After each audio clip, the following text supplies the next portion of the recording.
I always thought that being married meant someone had your back, not just in the good times, when the wine is full and the house is warm, but when everything starts to fall apart in slow, quiet ways.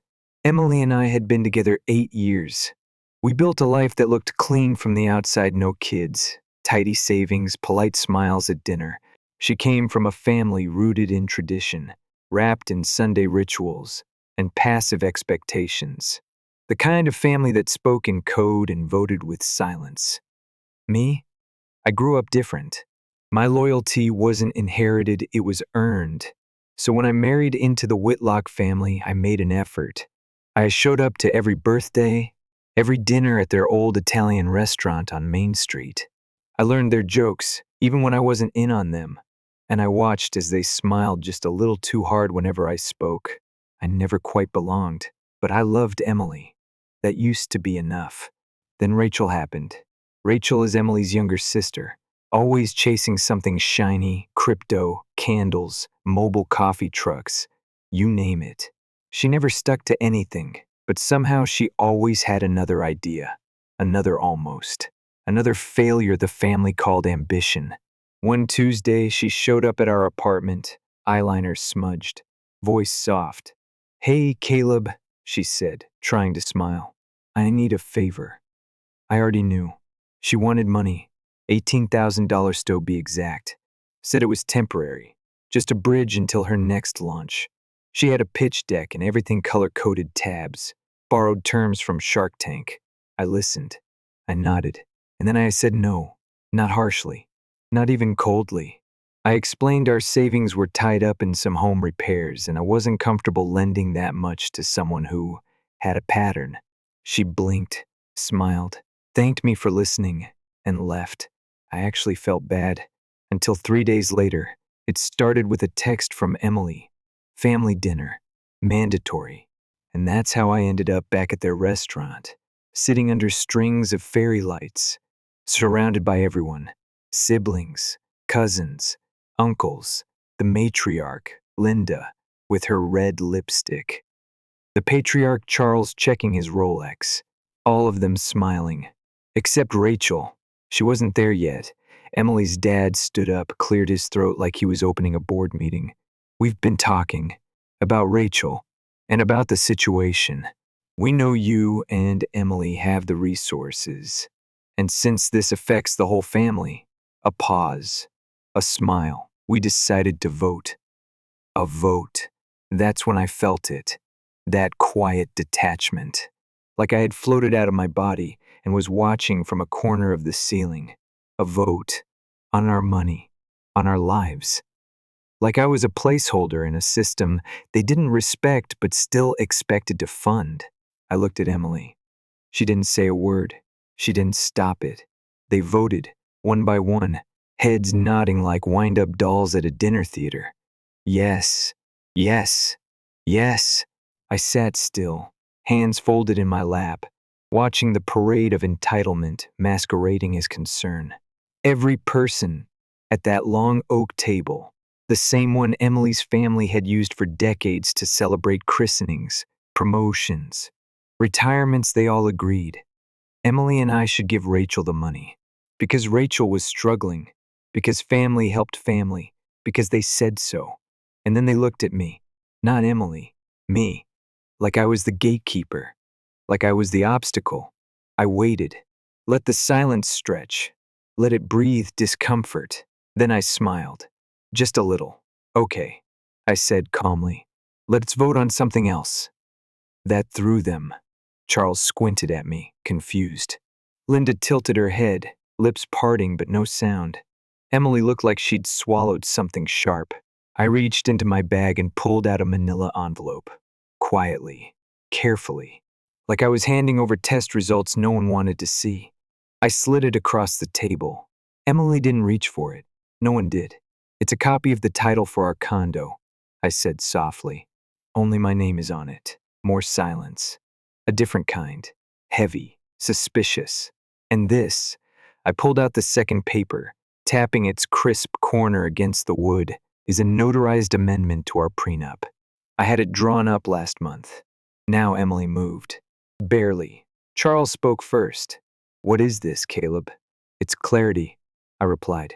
"Since you're all big fans of voting, I figured I should ensure my personal assets are off the table literally and legally." I turned to Emily. "I left a copy on your desk a week ago." Her mouth opened, then shut again. Linda looked like she was short-circuiting. Sophie, the youngest, had stopped chewing mid-bite. Nathan, the quiet one, was staring at me with something like surprise. Or maybe respect. It was Emily's silence that spoke loudest. She didn't argue. She didn't deny anything. She just sat there, hands in her lap, eyes distant. And then Rachel walked in.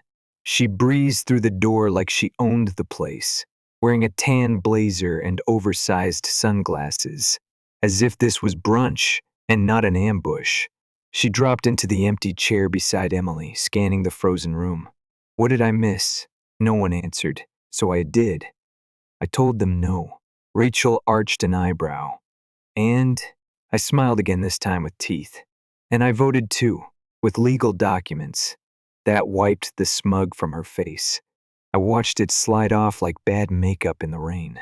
She turned to Emily. "You didn't tell me about this." Emily just stared ahead. Then Rachel turned to me, her tone sharp. "You're making this personal. It became personal when you tried to turn our marriage into a group project," I said. And that was the first time I saw Linda's lipstick quiver. Then came the real crack when Nathan spoke up. "I lent Rachel money last year," he said, voice quiet but steady. 10 grand. Never saw a cent back. Everyone turned. Rachel blinked. "That's not true."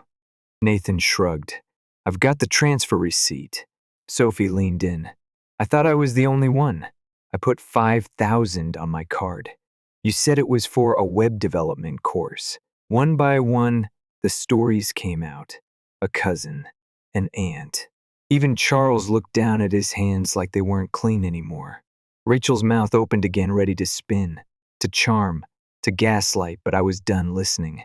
So I leaned back, arms folded, and said nothing. Rachel stood. "This is ridiculous. You're just trying to make me look bad." "You did that all on your own," I replied. And still, Emily said nothing. That night, I didn't go home. I couldn't stand the thought of walking through the door, of sitting across from Emily with nothing but paperwork and memories between us. So I checked into a small roadside hotel with dim lighting and floral curtains that hadn't been fashionable since the 90s. It didn't matter. I just needed space, silence, somewhere to think. At 2:13 a.m., I was staring at the ceiling when my phone lit up. "Nathan, can we talk? I think there's more you should know." I stared at the message for a long time, not because I was surprised, but because deep down I already knew. There was more. There always is. We met the next afternoon at a small coffee shop on the edge of town. Neutral ground. The kind of place with chipped mugs and mismatched chairs.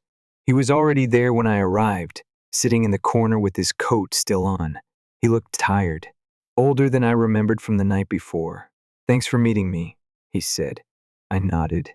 "What's this about?" He hesitated for a moment, then pulled out his phone. "Before I say anything, I want you to know. I didn't know how deep it went. Not at first." "What went deep?" I asked, though I already felt the cold drop in my gut. He swiped through a few screenshots, then handed me the phone. Text messages, emails, bank transfers. At first, it looked like the usual Rachel mess, more borrowing, more broken promises. But then I saw the names. Not just Rachel, Emily. Again and again. "I don't get it," I said, frowning. "Why is Emily?" "She wasn't just enabling Rachel," Nathan interrupted.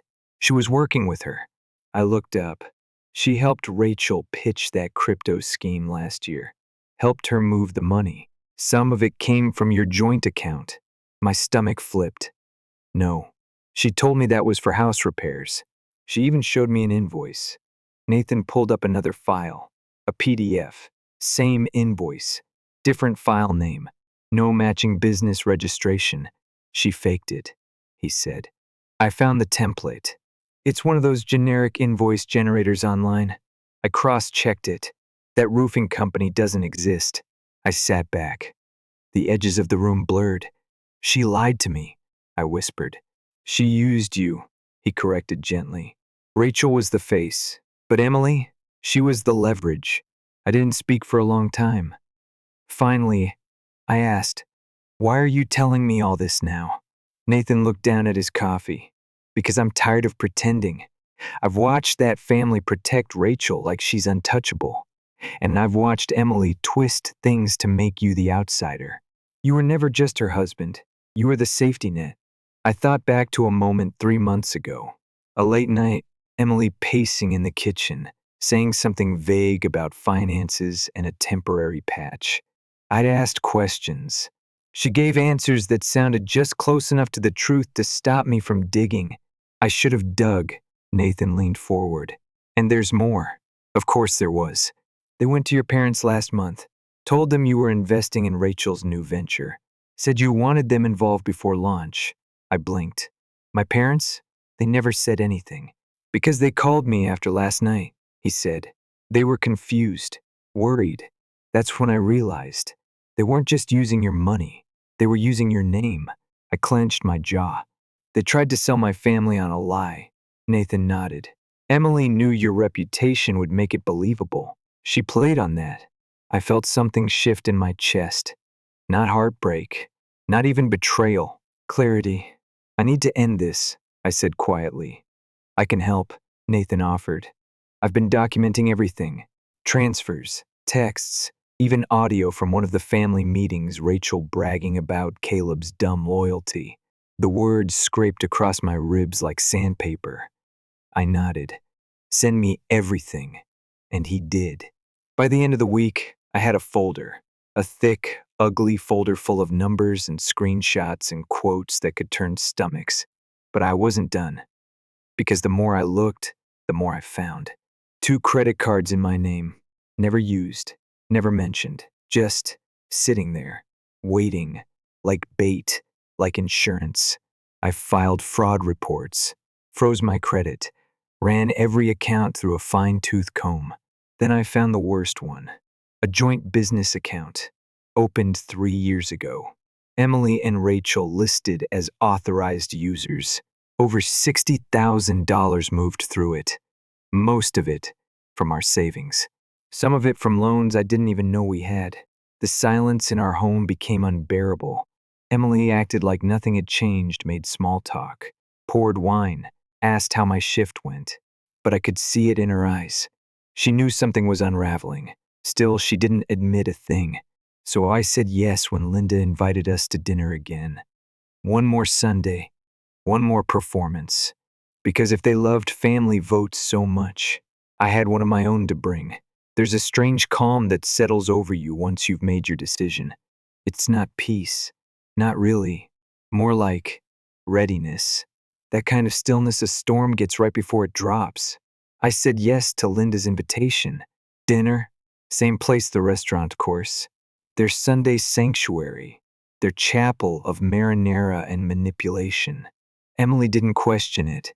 She just smiled, relieved, like I had come back to my senses. I hadn't. I arrived exactly on time, not early, not late.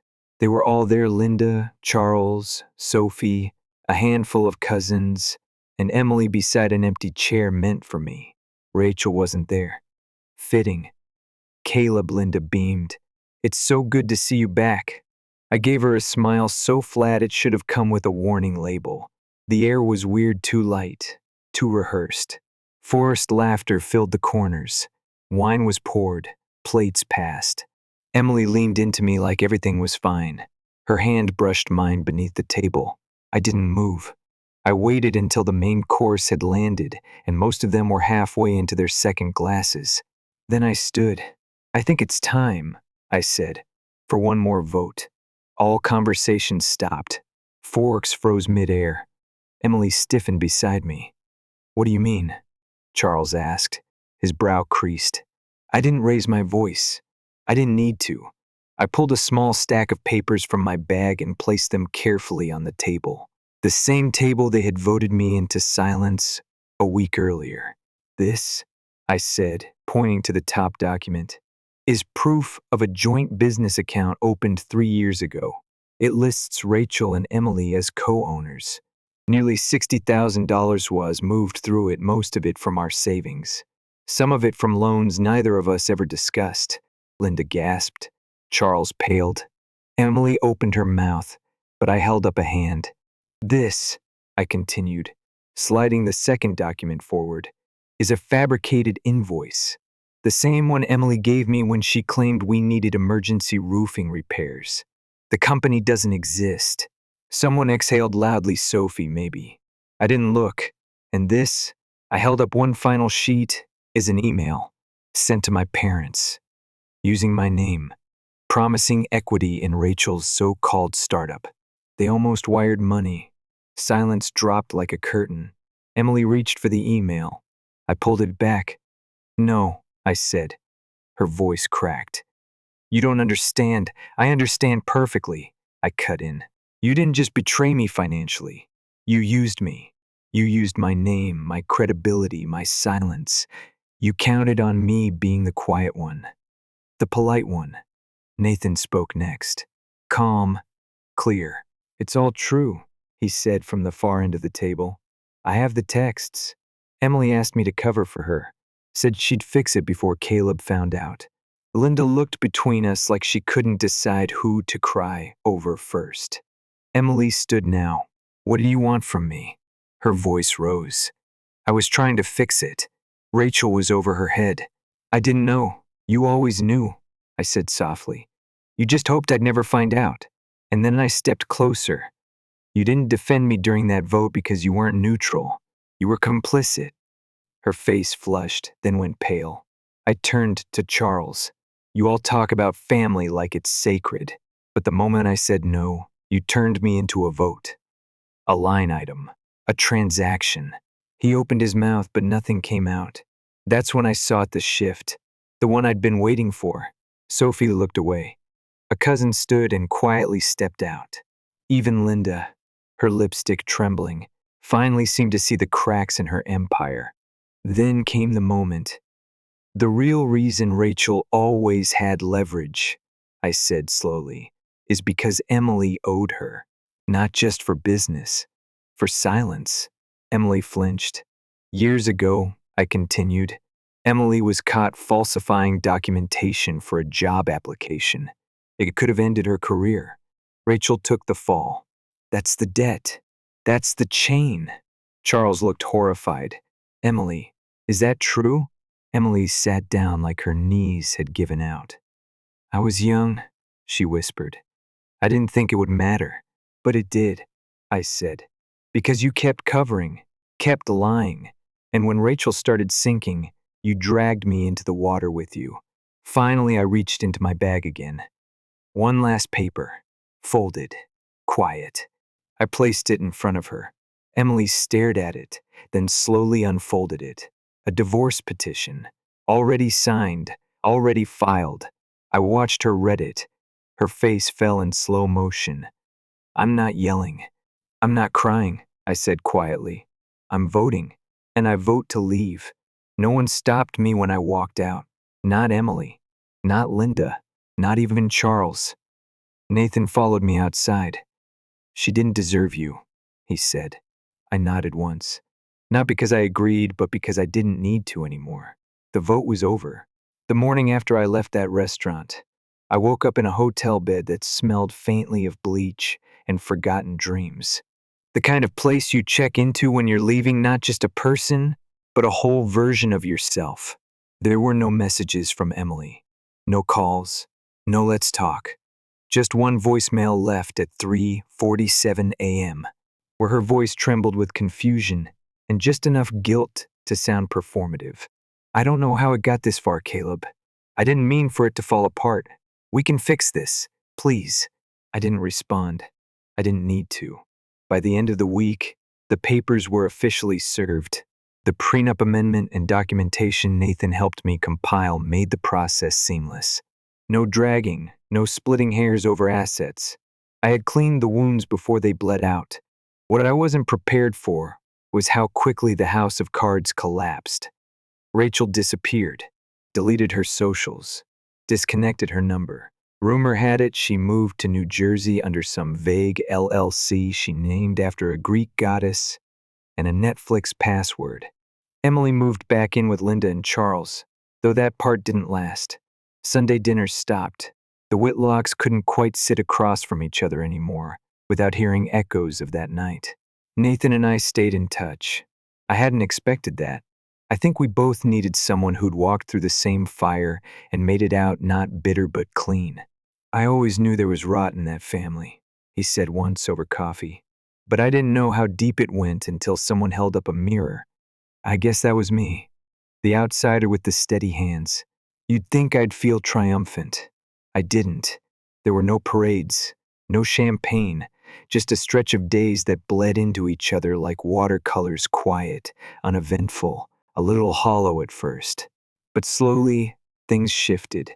I moved into a small apartment on the other side of town near the hospital, near a little bookstore that always smells like cinnamon and wet leaves. I stopped counting days since the divorce and started measuring peace in new routines. I began sleeping again, really sleeping. No more waking up to anxiety dressed as responsibility. No more second-guessing what version of the truth Emily was selling me that week. One night, I walked past our old restaurant. The lights were off. A for lease sign hung in the window like a white flag. It was strange, seeing the altar of their family's perfection dimmed. But I didn't feel pity. I felt relief. Sometimes, I still catch myself wondering if there was a moment when it could have gone differently. A split second where Emily could have told the truth, where she could have stood beside me instead of behind a curtain of lies and entitlement. But then I remember how quiet she was during that vote, how deliberate her silence felt, and I stopped wondering. I think people like her don't fall apart all at once. They unravel slowly, thread by thread, until the truth is too heavy to hold together. In the end, it wasn't Rachel's ambition that destroyed them. It was Emily's fear of being exposed, of losing control, of letting someone love her honestly and still choosing manipulation instead. I don't hate her. That would mean I'm still carrying her with me. And I'm not. I left the fire. I didn't look back. The last time I saw Nathan, we were standing outside the courthouse. I'd gone to file one final piece of paperwork, the fraud report tied to those credit cards in my name. He was there to begin proceedings against Rachel for the unpaid loan. We stood in silence for a while, watching pigeons fight over breadcrumbs on the steps. Funny, isn't it? He said. We gave so much of ourselves to people who treated us like extras in their movie. I laughed quietly. At least we got out before the credits rolled. Nathan nodded. You think they'll ever change? I shrugged. They might, but not because of us. People like that only change when their reflection becomes too unbearable to ignore. He looked down at the manila folder in his hands. I used to think forgiveness was about letting them back in, he said. But maybe it's just about letting yourself go. That stuck with me. Forgiveness, I've learned, isn't about reconciliation. It's about release. It's letting the past sit where it belongs behind you. Now, I spend most evenings at home. I've taken up cooking again, something simple, something grounding. I light a candle. I play music that doesn't remind me of anything. And when I sit down to eat, it's quiet, but it's the kind of quiet I chose. Not the silence of being outvoted, not the silence of being used. Just peace. There's a kind of victory in that. Not loud, not cinematic, but real. And if there's one thing I know now, it's this. You don't need a vote to leave a burning house. You just need the courage to walk out the door. And I did. Story 2. If you'd told me 2 years ago that I'd be divorced, estranged from my family, and thriving like never before, I would have laughed in your face, or maybe cried. Depends on the day. But here we are. My name's Natalie Carson, and I used to think loyalty ran deep in blood and vows. Turns out it doesn't. Sometimes the people who should protect you most are the ones who twist the knife. I was 29 working as a logistics manager at a mid-tier shipping company in Chicago. It wasn't glamorous, but it was steady, and I was good at it. My life was neat. A modest apartment, a small friend group, and a tight-knit family, or so I thought. My family was small but loud. My mom, dad, and older brother Caleb, who's 2 years older than me, had always been the center of my world.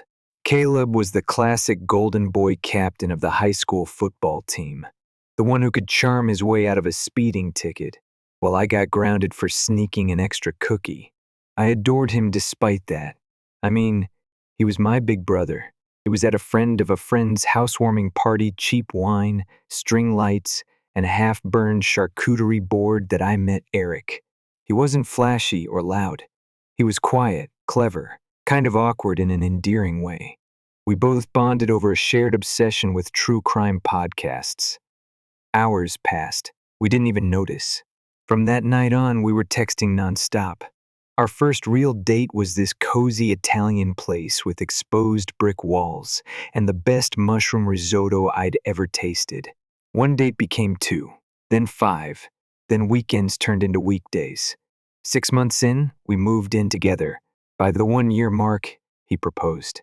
He popped the question at that same Italian place. Classic move, right?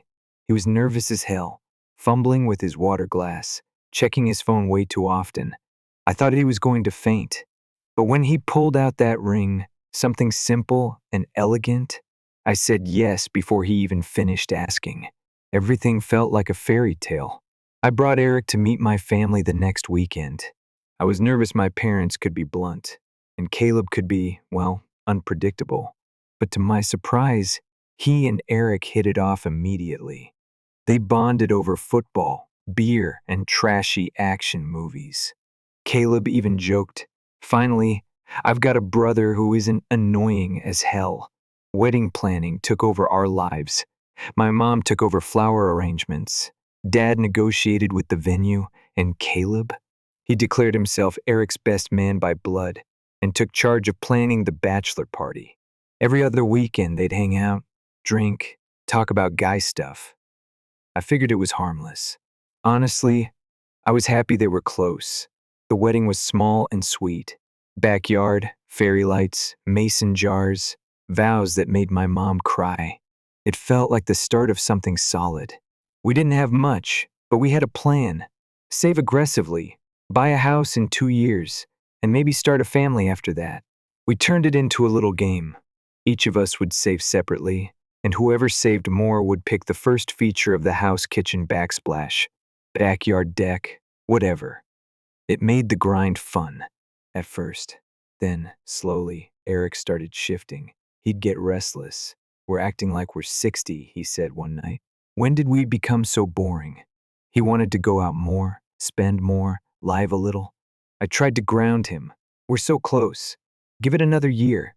Then Caleb started inviting him out every Friday. I was hesitant at first, but Caleb reassured me. "I've got your husband. Don't worry, sis." And Eric always came home in a better mood, affectionate, relaxed, so I let it slide. A year passed. I'd saved over $30,000. I didn't know how much Eric had saved rules of the game, but I hoped it was close. I thought we were winning, together. And then, the lie. It was a random Thursday when Eric casually mentioned a fishing trip with Caleb. "This weekend," he said, like it was nothing. Caleb's buddy had a cabin somewhere in Indiana. I was confused we had plans. "It's just for the weekend," he said, all smiles. Cue Caleb showing up minutes later, arms wide open like a sitcom character. "Come on, Nat. Please let me borrow your husband for a few days." He even got on one knee, dramatically begging like a child. I laughed, but something in my gut felt off. They had left early Saturday morning, loaded with gear and beer. I spent the day cleaning, reorganizing the pantry, overthinking. By 3 p.m., I was bored and called Caleb's girlfriend, Jenna, to see if she wanted to go shopping. Her response cracked my entire life open. "Fishing? Caleb's with me. We're heading to my parents' place tonight." I couldn't speak. In the background, I heard Caleb's voice. "Hey, babe, who's that?" "Oh, just my friend Lucy," she said quickly. I whispered, "Jenna, don't tell him I called. Please." I sat on the couch for a long time. Then I walked into the home office and opened Eric's laptop. Password? His mother's birthday. Predictable. I wish I hadn't looked. There she was.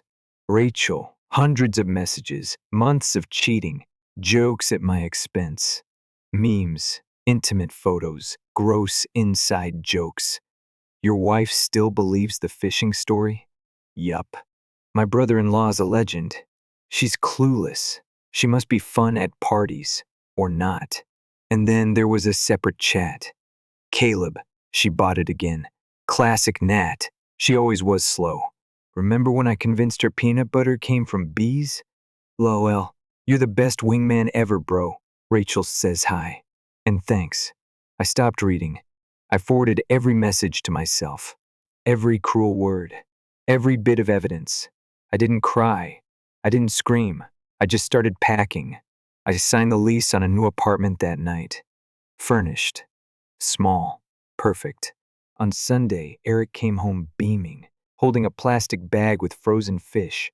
Caught a big one, he said, proudly. I didn't speak. I just turned the laptop toward him. He stared at the screen. Then, at me. You know, I said, I thought you'd at least pretend to be sorry. He shrugged. You've changed, Nat. You're obsessed with saving. You never want to do anything fun. Right, I said. And your idea of fun is betrayal. I picked up my suitcase from behind the couch. I'm done. You can keep your fish and your lies. I moved into my new place that same evening.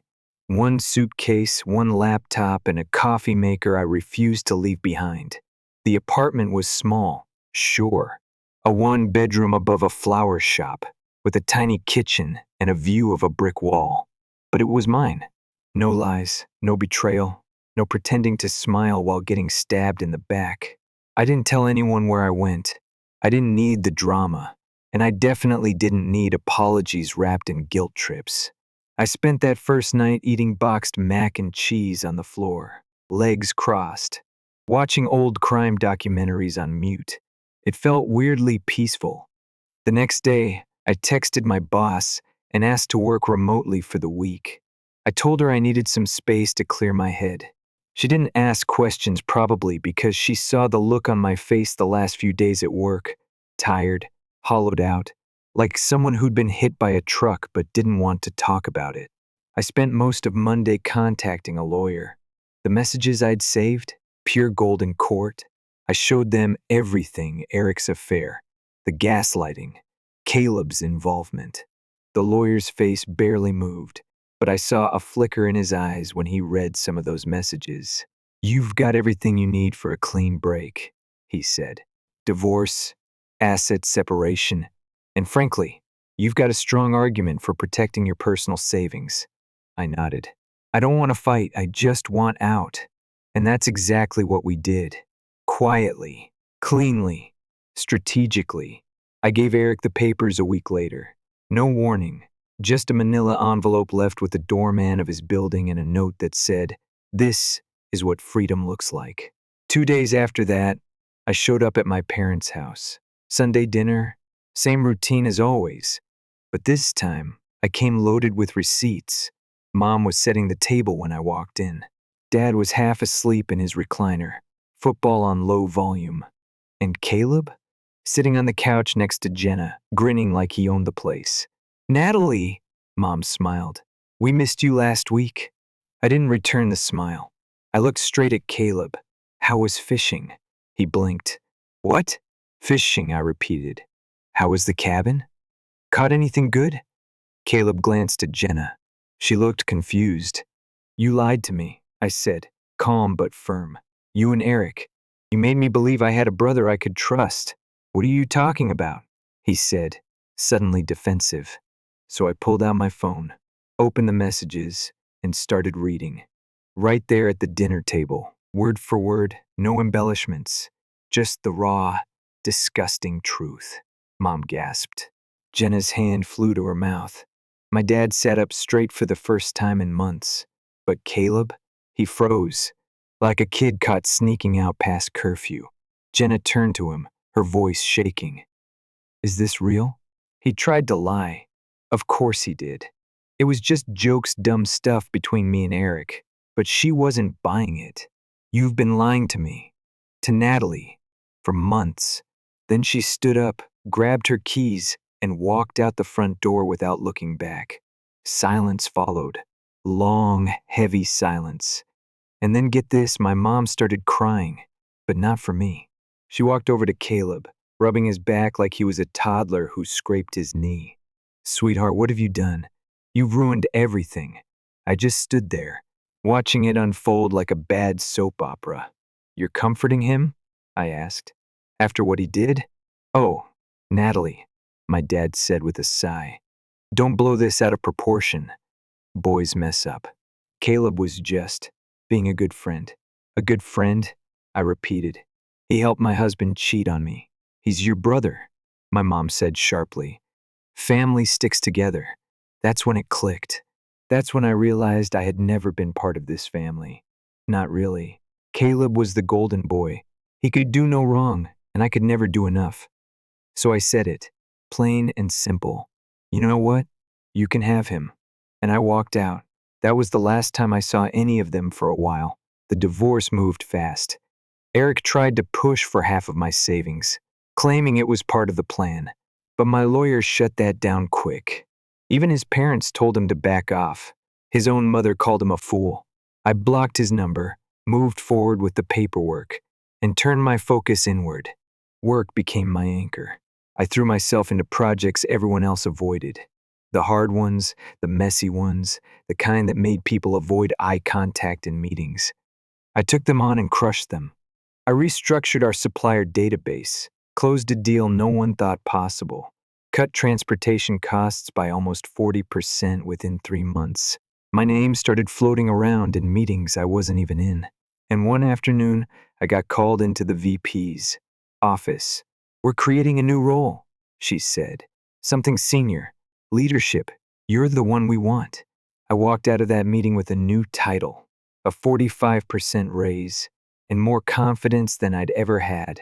I celebrated with a glass of champagne on my balcony. No one else. Just me. That moment, it felt like arrival. Like I'd finally stopped surviving and started building something real. A few months later, I bought myself a new car. Black, sleek, smooth ride. My coworkers teased me, called it my divorce car. I didn't correct them. They were right. Then came the condo. 2-bedroom, high ceilings, massive windows that let in the morning sun like gold. It stretched my budget, but I made it work. Every piece of furniture, every piece of art on the walls, I picked it all out. No compromise, no shared taste, just mine. I'd sit by the window some nights, wine in hand, watching the city below, and I'd think, this is the life I should have had all along. No lies, no betrayal, just peace. But of course, peace never lasts forever. Not with my family. A full year after the divorce, they showed up. It was a random Tuesday night. I was in pajamas, working through some reports on my laptop when the doorbell rang. I checked the security cam. My parents. They looked smaller, older. My mom's hair was grayer, my dad's shoulders more hunched. I buzzed them up. They stood awkwardly in the hallway, like strangers. Natalie, my mom said, her voice too cheerful. You look great. What do you want? I asked, arms crossed. They exchanged looks. It's Caleb, my dad finally said. He's struggling. Apparently, after Jenna left, everything spiraled. He lost his job after showing up drunk one too many times. Couldn't hold anything steady. Blew through his savings. Now he was living back in his childhood bedroom. My childhood bedroom had been turned into storage, by the way. Just saying, we thought maybe you could help, my mom said. Get him a job where you work. I stared at them, trying to find some logic in what they were asking. You want me, I said slowly, to pull strings at my job for the brother who helped destroy my marriage? My mom looked offended. It was years ago. You need to move on. No, I said. He needs to move on. I already did. They didn't take it well. My dad muttered something about how ungrateful I was. My mom started crying again. We'll cut you out of the will, she snapped. I looked around my condo, my home, my life. Do it, I said. I don't want anything from you. And I meant it. That night, I stood on my balcony, watching the lights blink across the city. I poured myself a glass of red wine, let the silence wash over me. I thought about Caleb, about Eric, about the parents who still saw me as second best, and I smiled. Not because I won anything, but because I walked away and for once, I never looked back. After my parents left that night, standing stiff in the hallway like I was the stranger, I didn't feel anger. I felt peace. There's something powerful about realizing you don't need the people who always made you feel like you were less than. There's a quiet kind of freedom in finally understanding you were never the problem. You were just the one who didn't play along. They wanted me to fix Caleb's life, to hand him a lifeline he never earned like I owed it to them. Like they hadn't watched him tear mine apart and called it boys being boys. And the thing is, I didn't even hate him anymore. I pitied him, because the difference between Caleb and me, I grew up. He didn't. He stayed stuck in the version of himself that always got away with everything. The one mom defended, the one dad praised, the one who never had to face consequences because someone else, me, was always cleaning up the mess in silence. But not anymore. That version of me, the silent, responsible fixer, she's gone. It's funny how healing works. It doesn't come in big, dramatic waves. It's slow. It shows up in little things, like laughing out loud again, or waking up without that familiar knot in your stomach, or grocery shopping without mentally counting how much you've got left for the week. I started doing things for me, small things, dancing in my apartment with music too loud, learning to make Thai food from scratch, taking solo walks without a destination. I went to therapy, first time in my life. I thought I'd hate it, but it ended up feeling like finally letting out a breath I'd been holding since I was 12. We talked about boundaries, about guilt, about being the responsible one in a family that never said thank you, but always expected more. And yeah, we talked about Caleb, about Eric, about how betrayal doesn't just hurt because of what they did, but because of who they were to me. Because trust isn't just broken, it's taken, piece by piece, word by word, lie by lie. And once it's gone, you don't get it back with an apology. You build something new in its place. One weekend in spring, almost 2 years after I walked away from it all, I got a call from a number I didn't recognize. It was Jenna. I hesitated before picking up, but curiosity won. "Hey," she said. Her voice was calm, soft. "I know this is out of the blue, but I wanted to say thank you. That caught me off guard." She told me she'd found an old backup email she used to use and discovered some messages Caleb had accidentally synced years ago, conversations between him and Eric that matched everything I'd exposed. I believed him for a while, she admitted. I wanted to. I didn't want to think your brother could be that person, but he was. And you were right to walk away. There was a pause. You were always the better sibling. Just wanted you to know that. I hung up the phone and stared out the window for a while. Not because I needed her validation, but because it reminded me I wasn't crazy. That what I remembered, what I felt, was real. That meant something. A few weeks after that, I got another surprise this time in an email from my old HR director. Turns out Eric had applied for a job at my company's competitor, the one we often poached talent from. Someone had run a casual background check, and my name popped up as someone who might know him. I didn't respond right away, but later that week, I wrote back with a single line. I suggest asking for a full explanation of why he left his last role and who funded his travel expenses. That was it. No drama, no revenge speech. Just truth. Eric didn't get the job. I didn't dance in the street or pop champagne. I just closed the email and got back to work. That's the thing about moving on. You stop needing fireworks to feel victorious. Sometimes a quiet door closing is enough. Life kept going. And for once, It felt like it was mine. I traveled. Nothing fancy weekend road trips, solo hikes, one trip to Seattle, just to sit near the ocean and read. But they all felt like pieces of myself coming back home. I even met someone. No, not a grand romance or some fairy tale ending. Just a kind man named Daniel who asked smart questions and listened like he actually wanted to hear the answers. We took things slow. No rushing, no pressure. He knew I was healing, and he respected the pace of that. We dated. We cooked together. We argued over dumb things like how to load the dishwasher. It felt real, steady, honest. We're still together, and we're happy.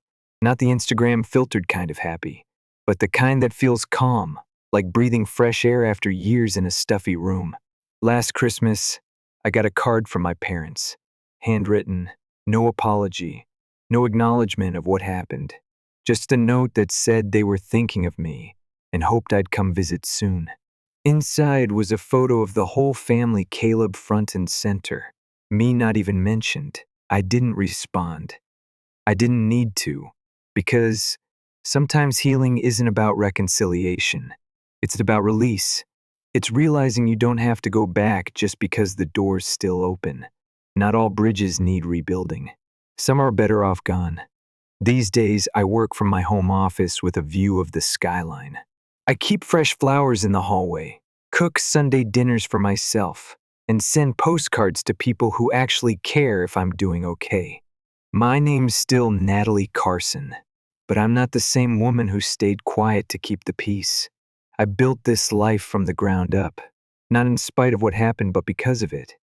They betrayed me. They mocked me.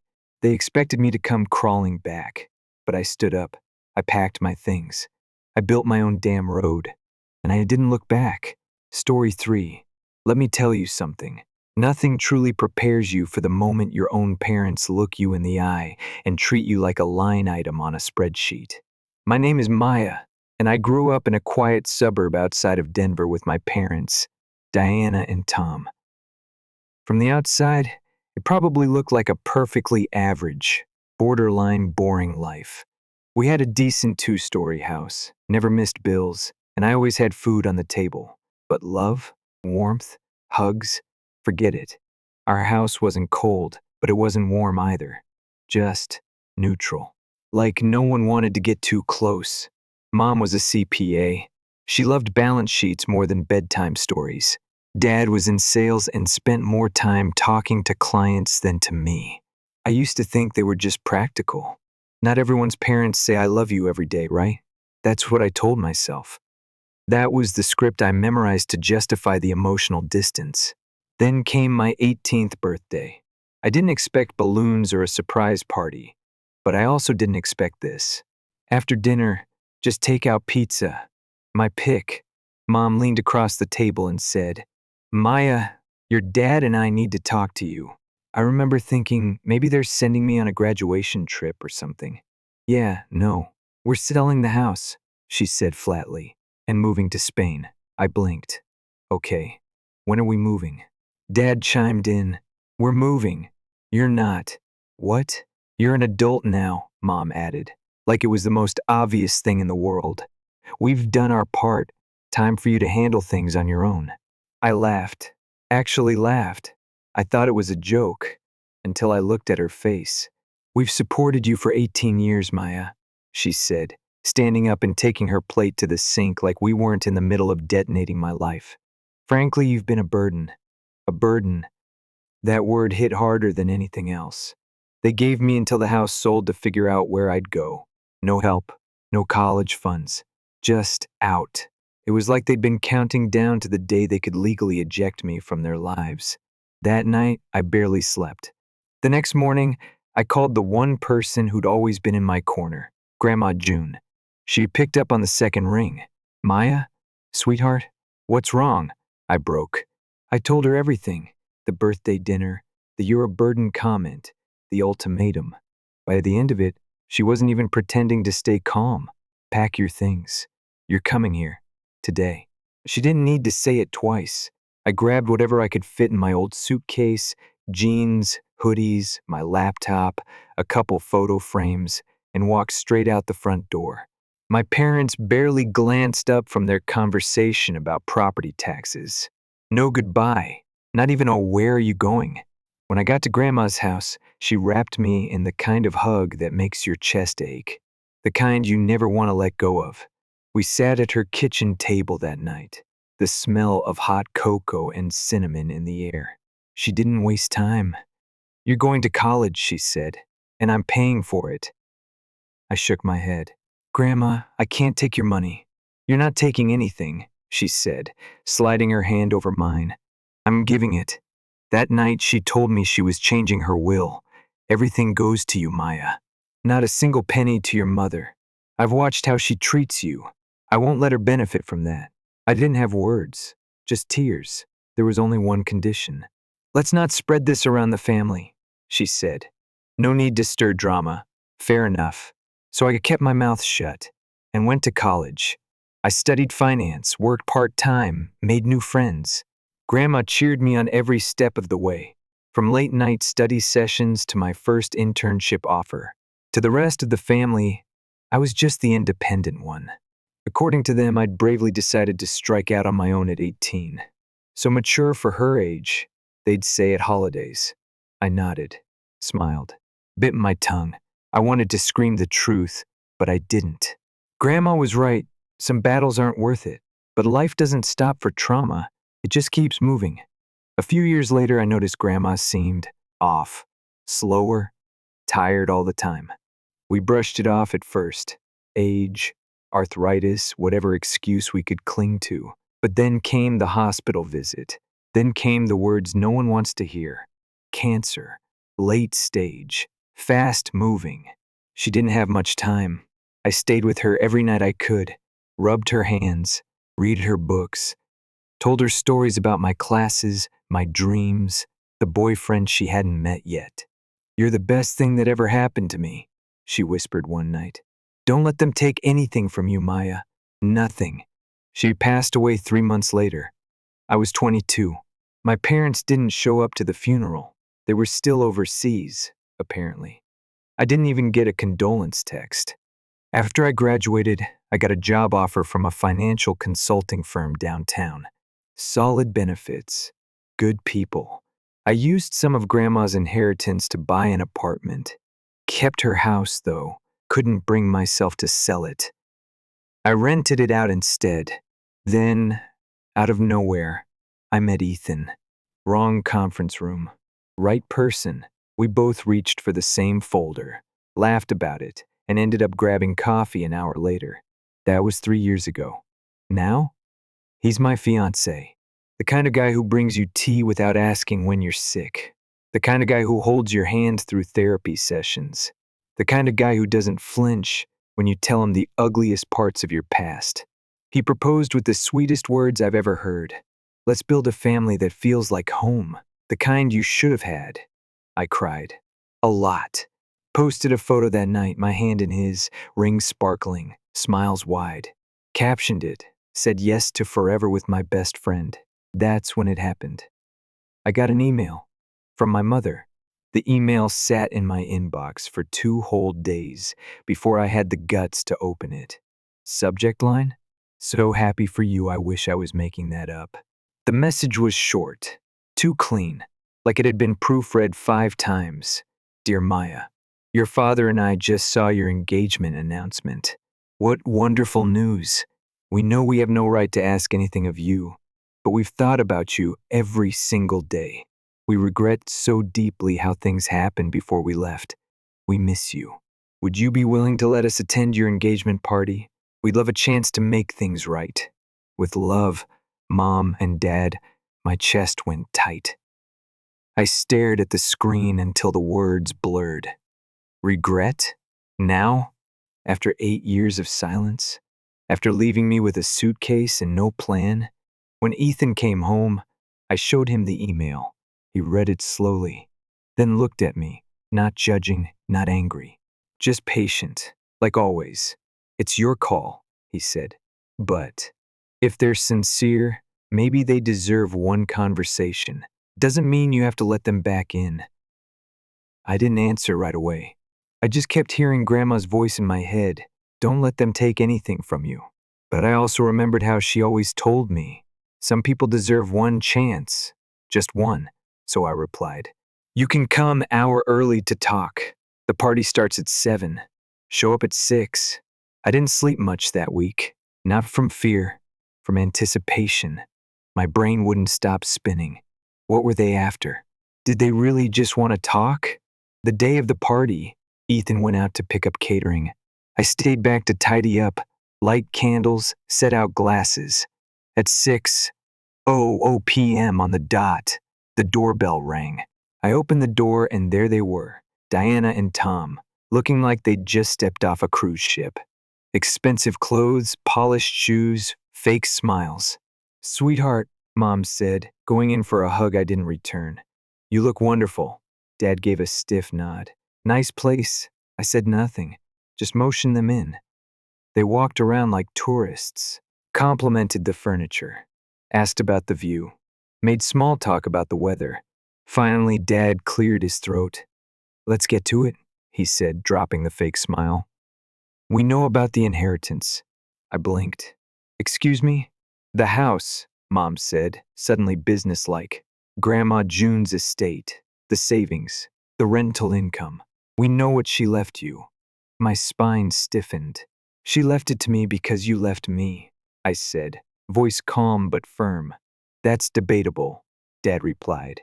Legally, as her daughter, your mother has a right to claim a portion. Technically, so do I. I stared at them, stunned. You abandoned me. You made it very clear I wasn't your responsibility. Why would you think you're owed anything now? Mom pulled a tiny notebook from her purse. I've calculated everything fairly, she said, like we were in a board meeting. We're asking for $70,000. That's less than we're legally entitled to, but we're trying to be reasonable. My mouth went dry. You're blackmailing me. At my engagement party. We're giving you options, Dad said, crossing his arms. Refuse and we file for inheritance rights. We'll also make sure the family knows how you manipulated an old woman into cutting her daughter out of the will. You think people will believe that? I asked, my voice shaking now. Mom raised an eyebrow. Perception is everything. Your relatives don't know the whole story. Your fiancé's family doesn't either.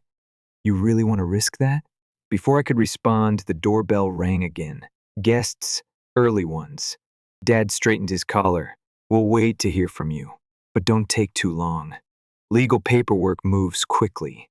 And with that, they walked out, just as Ethan's parents walked in, smiling, holding a bottle of champagne. I had to put on the performance of my life that night. Smiled for pictures, thanked people for coming, posed with Ethan like nothing was wrong. But my head felt like it was underwater the whole time. The next morning, Ethan and I sat on the couch in silence. He wrapped an arm around me and whispered, "Whatever you decide, I'm behind you." I nodded. Then I picked up my phone and dialed the number I hadn't used in years. Mom picked up on the first ring. "Have you made your decision?" "No hello, no how are you?" "Yes," I said. "And it's no. You're getting nothing." She went ice cold. "You'll regret this." Click. An hour later, my phone started blowing up. They'd posted a sob story on Facebook. Photos of them looking exhausted. Captions about losing everything in Europe. How they were now homeless and desperately seeking help from their only daughter, who was living lavishly with her rich fiancé. The comments came in fast. Relatives messaging me, "Maya, how could you turn your back on your parents? They raised you. That house was your mother's inheritance, not yours. They're struggling. You have extra. Why can't you share?" Then came the real punch. "Cousin Tara, sorry, Maya. I don't think I can come to the wedding. It just feels wrong, given the family situation. Uncle Jared, your grandma would be ashamed." And the final blow? Uncle Craig, a family lawyer, sent me a message, "Maya. I've been retained by your parents. We'll be pursuing a claim against the estate. Expect formal documentation soon." I suggest reconsidering before this gets messy. That night, I sat alone staring at my laptop, my heart pounding in my ears. I hadn't wanted this. I just wanted peace. But they came into my life, my home, and tried to tear it down. Again. So I opened a file I'd kept locked for years. A video. Grandma's last recorded message, made in her hospital bed, with her lawyer present. I uploaded it. Then I wrote a post. To everyone messaging me, here's the truth. I didn't choose to be independent at 18. I was kicked out.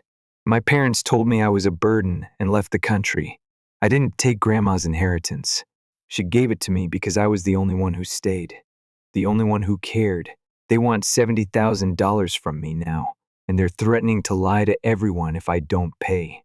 I've kept quiet all these years out of respect, but not anymore. Here's Grandma's video. Watch it. Then decide who you believe. Then I hit post. Within minutes, the replies started. Uncle Craig withdrew from the case. Cousins who bailed on the wedding begged to be let back in. Tara apologized and asked if it was too late to RSVP. Aunt Lisa sobbed on a voicemail, saying she never knew.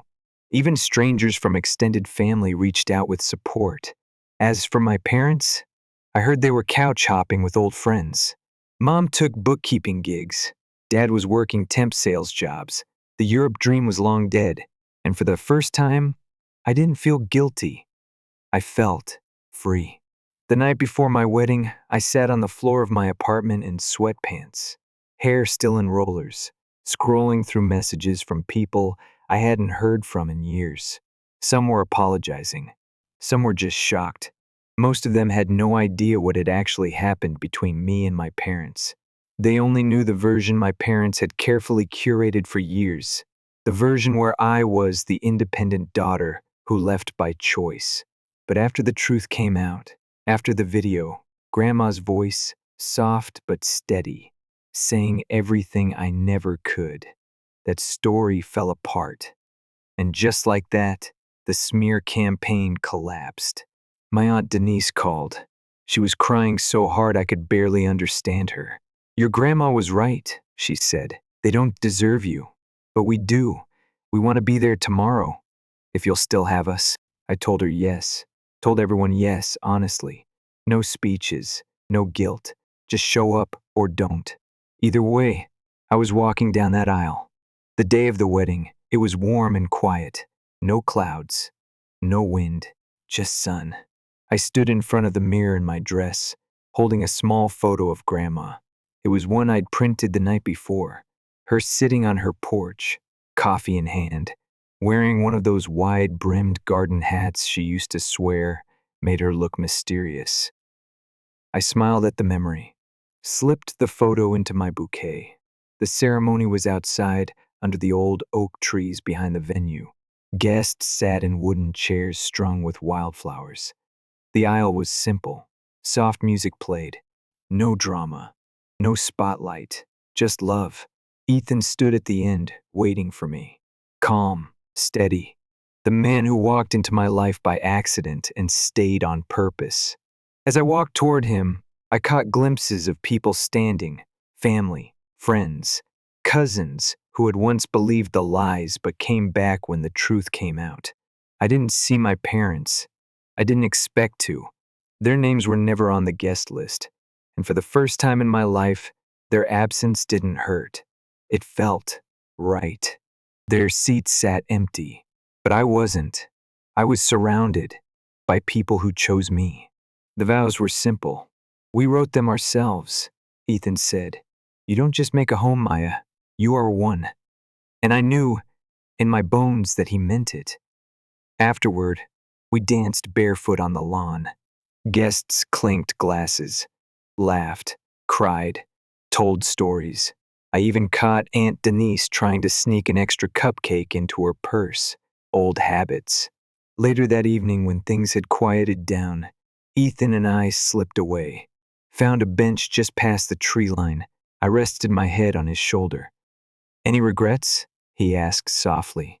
I thought about that girl who once packed her suitcase alone, who left a house with no hugs and no goodbyes, who cried in the dark but kept showing up for herself anyway. And I thought about the woman I was now, sitting in a white dress, with a man who saw all of me and stayed. Not a single one, I whispered, because I didn't chase revenge.